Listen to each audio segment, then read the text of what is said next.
नमस्कार दर्शक हो. आपण आहोत वार्ड क्रमांक 4 या प्रभागाविषयी चर्चा करण्यासाठी आपल्यासोबत खास आहेत माजी नगरसेवक रुपेश रामामाळी. त्यांच्या धर्मपत्नी 4B मधून निवडणुकीच्या नगरसेवक पदासाठी रिंगणात आहेत. काय सांगाल रुपेश भाऊ, वहिनींची उमेदवारी आहे यंदा आणि अत्यंत सुरस निर्माण झाली या वार्डामध्ये.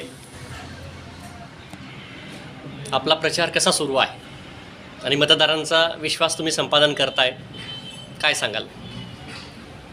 मतदारांच्या आशीर्वादाने व मतदारांनी दिलेल्या विश्वासावर आम्ही ही निवडणूक लढवत आहोत. मला पहिल्याला संधी द्यावी या हिशोबाने मी माझी पत्नी सुनीता रुपेश माळी हिची उमेदवारी शिवसेना भाजपा युतीतर्फे धनुष्यबाण चिन्हावर लढवत आहे.